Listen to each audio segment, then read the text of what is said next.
Well, welcome to the Aging Boomers.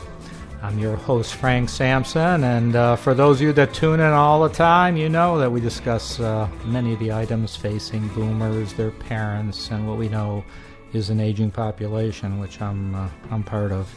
So I want to let everybody know that today's show is sponsored by Senior Care Authority, a professional senior placement and elder care management organization that has a national network of advisors to help in determining the right path for senior living and receiving proper care. So whether it's in-home care, assisted living, residential, or memory care, get the necessary advice from a senior care advisor right in your area by calling Senior Care Authority at 888-809-1231, or you could go directly to the website at seniorcareauthority.com. And I want to make sure I thank everybody for their support and getting the word out, more and more listeners each and every day. And it's reaching out literally across the globe, though the majority of our listeners are in the U.S. We're getting statistics showing people from all over Europe, China, Australia. So we really appreciate and that I thank you for, because you're getting the word out. So we have a great guest today, an important subject matter on Parkinson's. We have with us Mike Miles. Mike has a vast and successful background in the nonprofit world, which includes being a regional director at a nonprofit foster to adopt agency, an executive consultant where he personally led over 40 capital stewardship campaigns and worked with a team to raise over $100 million. As a public speaker, Mike has conducted hundreds of trainings for small and large group. He has been the keynote speaker at many events, and just in 2014, Mike became the executive director with the Dallas Area Parkinsonism. Did I do that? I didn't do it right, did I? Parkinsonism Society, where he works with very dedicated professionals, a strong and caring board of directors, and to lead a phenomenal group of volunteers to make a significant difference in the lives of others. So, Mike, I hope I didn't mess up the name, but thanks for joining us on the Aging Boomers. No, Frank, you did very well with it, and I encounter people who have difficulty with that a lot. And in fact, it took a while for it to roll off my tongue. But Parkinsonism, just a quick word about that. What that means is that it's not just Parkinson's alone, but there are many phases and degrees of that disease that fall under the umbrella of Parkinsonism that aren't full-blown Parkinson's disease. So, but you did good with it. All right, good. I'm glad. So, you've got quite a background. So what kind of brought you to, the acronym is it DAPS, D-A-P-S? Yes, DAPS, and that's what most people call us. Okay. Frank, you did a good job of talking about my background, and that background is heavy with development and fundraising. Just prior to coming to DAPS, I was with the team that was doing fundraising in the Chicago and Detroit area. Loved that type of work, loved what I was doing. But I live in the Dallas area, and so I was commuting back and forth to Chicago and Detroit every week. And so as much as I loved it, I was looking for an opportunity that would allow me to sleep in my own bed every night. Saw where DAPS had posted a position, and nonprofits is just part of who I think I am. It's part of my DNA. I love being a part of a team that helps others. So I applied for that. Understood that the pool was somewhat large, but I was fortunate enough to be the one that they chose, and have just had a ball working with them. So that's kind of what brought me to DAPS. Well, that's great. I'm actually raised in the Detroit area, lived in Chicago for years, so they are great areas, but there's nothing like being home. So congratulations on that role. So, on our show we talk so much about dementia and Alzheimer's. We probably, I know we don't talk enough about Parkinson's disease, and so that's why I'm glad you're on the show. So, just tell us more about Parkinson's? I guess we want to make the assumption that our listeners may not be, heard of it, but may not be that familiar with it. So tell us a little bit about it. If you happen to have any statistics, sorry to put you on the spot there, but if you happen to have any statistics, you could share it. If not a problem. So sure. Right? Frank, let me say first of all that I do not have anyone in my family that has Parkinson's, which made this a bit of an unusual fit. Both a strong background in nonprofits and that type of thing. Was just delighted to come on board. But I found out that I quickly had to learn and become a quick study. I'm not an expert, but let me give you some stats, and I've got a few of those that I repeat often enough that I know. One of the things that was most interesting to me is that every 9 minutes, someone in the United States is diagnosed with Parkinson's. And so I took that every 9 minutes and then just did some work with that. Frank, that's 7 people every hour. So during a typical lunch hour, 7 people in the United States can be diagnosed with Parkinson's. That's 164 people a day. On average, it's about 5,000 a month, and that is 60,000 people a year. So even though it's not a disease that is as common as some, it is not a rare disease. Men are 2 times as likely to get it as women. The average age, even though I know I grew up thinking this was a disease just of the elderly, the average age of onset is around 55 or 56. And that doesn't sound so young anymore. And whites and Hispanics are 2 times as likely to get it as African Americans and Asians. And so that's some quick statistics. Unfortunately, as our population ages, we're seeing more and more of this. I think when we think about Parkinson's, the public face of Parkinson's has probably become Michael J. Fox and Muhammad Ali, which are 2 different perspectives. It shows that it is a disease that can affect anyone, the athlete, the entertainer, someone who's young, someone who's a little older. Don't know if you're ready for me to talk some about the symptoms and some of the things that we typically think of. I would, and it's interesting you mentioned Michael J. Fox and Muhammad Ali. I was going to bring up, I happen to have family member and friend, good friend that has Parkinson's, and it kind of leading into the symptoms, their symptoms are quite different from one another.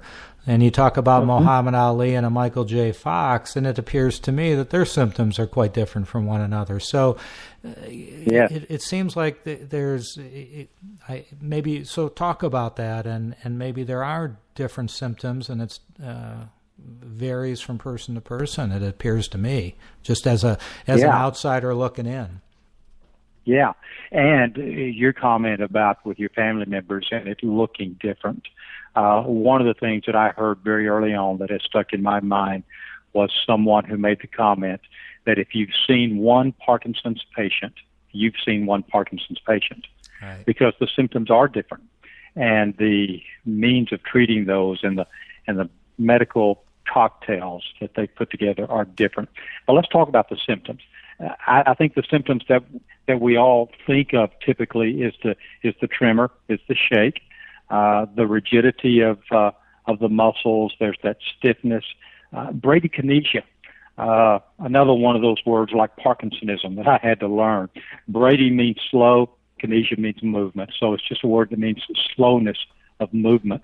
And in fact, that slowness of movement sometimes can become so severe that they experience what we call freezing, where they'll be walking, but all of a sudden the brain is telling the foot to take that next step, but somehow or another the message is not getting down to the foot. So actual freezing, lots of loss of balance. So those are some of the primary motor symptoms that we see in people with Parkinson's. There are a lot more, but those are the main ones. Some of the things that are not as obvious, and they're referred to as non-motor symptoms, there can be a change in taste and a loss of the sense of smell, slowed, soft, monotone speech. Oddly enough, their handwriting becomes smaller. So depression, because of the changes, the chemical changes within the brain, we see a lot of depression with people who have Parkinson's. So those are some of the symptoms, but if you talk to other people, you'll hear different things, and all of those are appropriate as well. So the I have been in the industry for a bit and senior care, as you know, and I have heard it stated that Parkinson's is a form of dementia. Is that correct? Parkinson's, one of the symptoms that comes with Parkinson's is dementia. Let me say up front, I'm not a doctor, right, but I've never heard it said that it was a form of Parkinson's, but the dementia is one of those symptoms, one of those side effects that seems to come along with that. Mm-hmm. So, yes, in that sense, it is one of the symptoms that we see a whole lot of.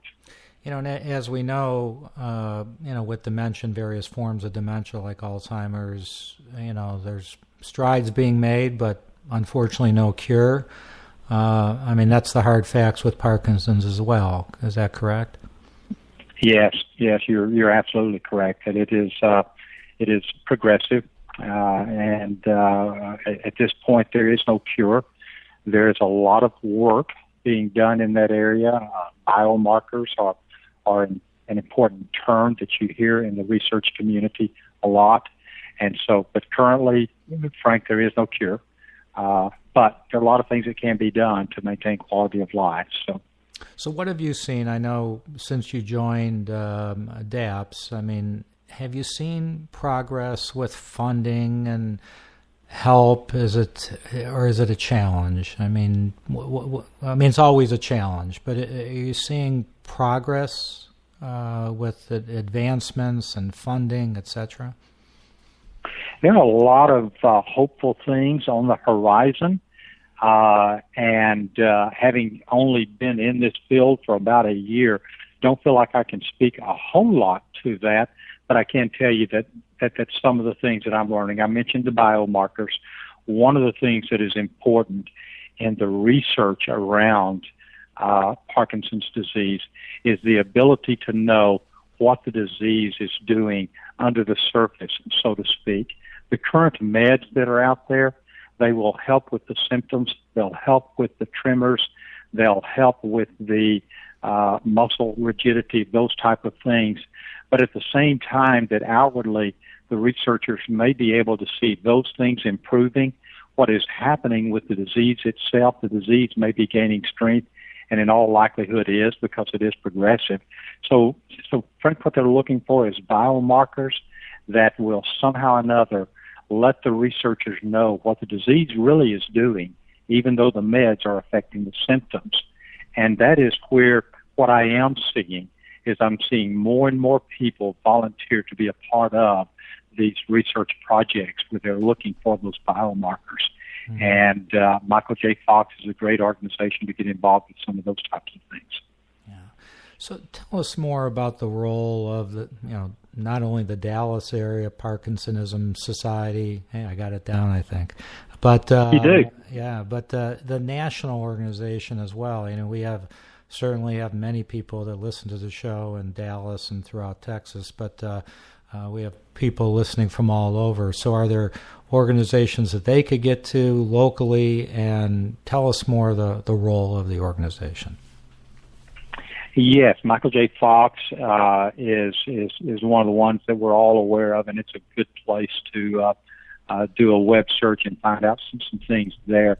The National Parkinson's Foundation is another. So there are a number of those out there, and it's easy to find those on any type of web search. Those are the two that come to mind right now. If I may, let me tell you that DAPS within the last year became a part of a group that is called AIRPO, and what that stands for is the Association of Independent Regional Parkinson's Organizations. We jokingly say that we're fiercely independent. But that is another group that would be something that if someone were in an area and wanted to see if there was anything regional that could help them. And so a number of organizations out there working together. Even those of us who are independent have found a way to join with and work with others. And even though DAPS is independent, we work with Michael J. Fox. We work with some of the others to bring different events and educational opportunities to our area. So lots of places out there to educate oneself if they'll get out there and look. Yeah, so, as we said earlier, and I would still be doing your introduction if I really told everybody about in detail of your background. I'd still be doing your introduction, I think. So you have a great background. So, you've been involved with various nonprofits, in your career. What do you feel makes this organization, DAPS, special? Wow. One of the things that I did, Frank, when I was contacted for to become part of the interview process, I asked our board president, Cindy Weatherall, if it would be possible for me to attend one of the exercise groups and maybe meet with some of the board members, because the decision was going to be one that not only was going to be theirs, but mine as well, if it reached that point where it was offered to me. With my first visit to one of their groups, their exercise groups, it's kind of like the old Jerry Maguire saying, you had me at hello. When I walked in and saw what this group was doing, the dedication and the commitment of the volunteers and the hard work the participants were doing, they had me right then. I didn't know at that point that the job would ultimately be offered to me, but they had me at that point. Another thing that I think that makes us special, and this is a quote from one of our members. She is on our advisory council. She is a widow. Her husband had Parkinson's. And to me, nothing sums up what DAPS does and what's special about us any more than this. So if I may, let me just read this. It's a short quote. Oh, great. But this is from one of our members, Sarah, if I may. Sure, absolutely. Go right ahead. Love to hear it. This is what Sarah says. When I look at any DAPS gathering, I see people who have contributed to our community throughout their lives. There are musicians, educators, veterans, physicians, dentists, postal workers, accountants, lawyers, homemakers, volunteers, etc. The common thread that brings them together is they're being diagnosed with Parkinson's disease. Every person who receives a diagnosis needs the beneficial programs provided by DAPS to help them with the challenges they face every day. DAPS is a lifeline. So that ends her quote, but Frank, I could just go on and on about what makes DAPS special, and I'm excited to be a part of it. I hope that shows. It does. That's a great quote. I'm glad you shared it with us all. So, if any of our listeners are confronted with a loved one or themselves that have been diagnosed with Parkinson's, let's say early stage, what input would you have for them? Is there anything whether exciting on the horizon as relates to research, or what can you share with that family that would, I guess, make it be not as serious as maybe they believe, or anything that you could share? Sure. And that is a question that we hear a lot, and I hear from a lot of family members who suspect that a loved one may have it, but they're not quite ready to admit it yet.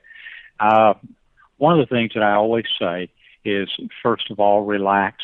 Even though it is a chronic and progressive disease, it is one that can be treated. There are a lot of good things on the horizons. There continues to be research about medications and new medications that are coming out and are still being tested, but are offering great promise.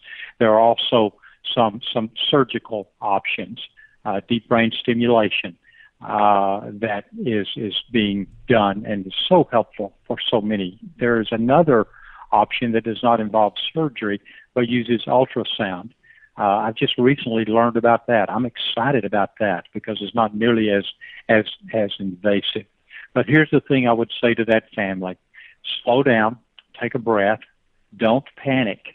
realize that you're coming into and you're going to be facing the challenges of a disease that's going to take a team to manage. It's going to take a team of doctors. It's going to take some specialists, not only your neurologist, but also a movement disorder specialist. And not all neurologists are movement disorder specialists. So we always encourage them to put together that team of doctors. But it's also going to take some others. It's going to take exercise therapists, group support, and a caregiver. A caregiver needs to be part of that team. Next month, November, is National Caregivers Month. And so here at DAPS, we really know and appreciate the value of caregivers. So I would encourage them, be hopeful. Don't think that it's end-of-life type diagnosis at all. There's still a lot of quality life and a lot of things that can be done. But realize it's going to take a team. You don't face something like this alone. Well, that's great. Great advice. One thing I wanted to ask, I failed to ask earlier, but what are some of the signs that you can share that if there are loved ones that are experiencing certain symptoms that maybe they should go to the doctor, get checked? I mean, what are some of those signs or symptoms? Sure, and good question, because what I am learning and finding out is that most of the time, Frank, by the time Parkinson's is diagnosed, 80% of those cells within the brain that process the dopamine, which is the culprit behind the disease, 80% of those have already died by the time it's diagnosed. So early diagnosis is so key. It's where the biomarkers come in. If there was some kind of lab test that could point this out very, very early, it would be so helpful. But some of the early signs that a family can look for, obviously, some of the tremors that may not be nearly as bad as they are later on, but begin to look for those. Some of the slowness, slowed speech as that begins to come along. I have read and I've heard from some of our members that some of the first things that they had known to look for this was that loss of the sense of smell. Now, I don't want to frighten anyone, because all of these are symptoms that can mean any number of things. But if we're trying to be very, very proactive, those are some of the things, however slight that they might be, that you begin to talk to your doctor about and say, I'm experiencing these things. And at that point, they may want to send you to a neurologist or a specialist. That's good points. Thank you for that. So, unfortunately, we're getting close to being out of time. We have a few minutes left, but I would just like you to share on how people can. I know you touched upon it, but learn more about Parkinson's, getting involved with DAPS, even interested in making donations. Tell us how they can learn more. And again, not only in the Dallas area, but maybe you could point them in the right direction if they're outside of your area. Okay. Well, as far as reaching DAPS, I'm going to know more about that, understandably. Let me share with your listeners our website, which is www.daps.us. And so that is how anyone would be able to get in touch with us. And even though we are a Dallas organization, we have an educational newsletter that we mail. It's also available electronically, so anyone, anywhere could receive that. They can also email us at DAPS, D-A-P-S, at daps.us, and get information from us as well. My office manager, Jill, would be able to give them even more information about organizations nationally where they could connect with people.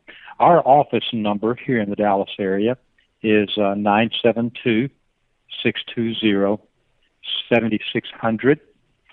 We are a small nonprofit. Our office hours are Monday through Thursday, 8 to 1. So those are the hours that someone would be there in the office. and could be reached on that phone number. So as far as the national organizations, I've mentioned Michael J. Fox, I've mentioned the National Foundation for Parkinson's. Those are two that would obviously be someplace that you could connect with and get additional information as well. Frank, if I have just a moment and you stop me, wherever they go, whoever they reach out to, the medical community as well as the scientific community have just acknowledged that exercise, continuing to be social, speech and swallowing therapy, educational programs, caregiver sessions, all of these are things that are going to help manage the symptoms of Parkinson's. That's what DAPS does. That's what so many of these other organizations do. And that's what these families need. They need to get involved in that type of organization, wherever they might be. Yeah, it seems like across the board, no matter what we talk about, exercise and eating well are all positive things to help in the prevention. Doesn't guarantee it, but it certainly helps. So I'm glad you mentioned that. We can't mention that enough. So thank you for doing that. Yes. So real quickly, go ahead. One program, and this is interesting. We are in the early stages of discussing it, but we are about to embark upon a non-contact boxing for movement disorders program. Oh, wow. You don't put the two together. You don't think of people who have movement disorders boxing, but Rocksteady started this some years back, and we do not have a Rocksteady program in this area, but we're fortunate enough to have a lady who owns a couple of boxing clubs in this area, and she has the kind of staff that has the movement disorder credentials. They are already working with one person who has Parkinson and has seen significant improvement. A lot of help with core strength, which is torso, which also helps with balance a lot. I always make sure that I point out that this is non-contact, but Frank, as I was talking about this at one of our meetings, one of our clients or patients who is taking it jokingly said, yes, it is non-contact, but if your caregiver should get cranky, it does come in handy, And, but that is something that is kind of exciting for us, that in the Dallas area, we're going to be the only ones that I'm aware of that in the near future may be able to offer that for some of our members. And those who have been through it just find that it helps so much with those balance issues, with strength, even with the mental issues, the cognitive issues, which are part of Parkinson's. But just staying active in that way helps so much. Great. Well, Mike Miles, Dallas Area Parkinsonism Society at www.daps.us. That's daps.us. And thank you so much for joining us, Mike. Just very, very informative, and it's just I'm sure you've provided some good help to some of our listeners out there. So thank you so much. Thank you. And appreciate the opportunity. Yeah, I want to thank everybody for joining in. Please be sure to share the information with loved ones, family, friends, and get the word out on the aging boomers. So thank you for joining us, and be safe out there.